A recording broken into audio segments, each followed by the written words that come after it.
बिस्मिल्लाहिर्रहमानिर्रहीम। शुरू करता हूँ अल्लाह के नाम से जो बड़ा मेहरबान निहायत रहम वाला है। अस्सलामु अलैकुम नाजरीन, उम्मीद करता हूँ कि आप सब लोग खैरियत से होंगे। आप देख रहे हैं हमारा channel Zoya life health care.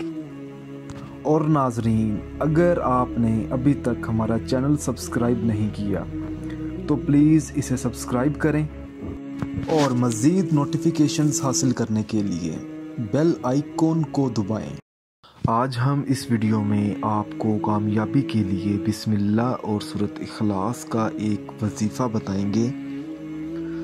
ये जो अमल है, इसका जो मकसद है वो जायज़ होना चाहिए। हर चीज़ में कामयाबी, हर काम में कामयाबी, चाहे वो पैसे की कामयाबी है, चाहे वो आपका कोई भी बड़ा मसला हो सकता है, चाहे वो शोहर की नाराज़गी हो सकती है, महबूब की नाराज़गी हो सकती है। एक तरह की ये आपको मुश्किल पेश आती है ना, आपको इस चीज़ में कामयाबी चाहिए तो आपने ये अमल करना है। ये अमल 3 दिन का है। आप किसी भी दिन से शुरू कर सकते हैं, चाहे आप आज से शुरू कर लें, किसी भी नमाज के बाद पढ़ सकते हैं, मगर दिन में एक बार पढ़ना है। मैं अमल बता देता हूँ, मगर फिर भी कुछ ऐसे भाई बहन हैं जिनको समझ नहीं आता। मैं कोशिश करूँगा कि आपको आसान लफ्ज़ों में बताऊँ ताकि आप लोगों को समझ आ जाए। अगर आपने अमल शुरू कर लिया है, मिसाल के तौर पर आज और अभी करना है आपने, सबसे पहले आपने बिस्मिल्लाहिर्रहमानिर्रहीम 141 मरतबा पढ़नी है। 141 मरतबा, सिर्फ 41 नहीं, 141 मरतबा। उसके बाद आपने या अल्लाह का विर्द करना है 21 बार। फिर आपने सूरत इखलास 41 मरतबा पढ़नी है। सूरत इखलास पढ़ने के बाद आपने एक बार पहला कलमा पढ़ना है। पहला कलमा पढ़ने के बाद आपने एक मरतबा सूरत फातिहा पढ़कर अलिफ लाम मीम कहना है।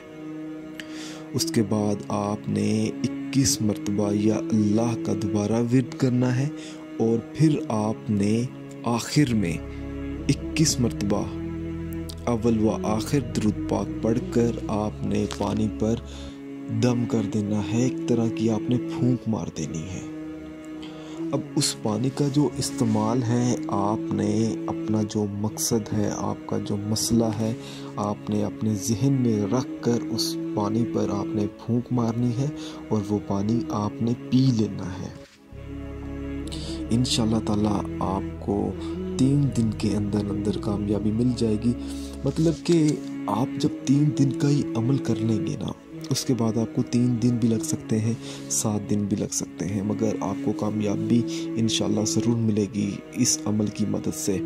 अगर आप मुझसे कुछ भी पूछना चाहते हैं तो आप मुझे इस वीडियो के नीचे कमेंट कर सकते हैं। जज़ाकल्लाह।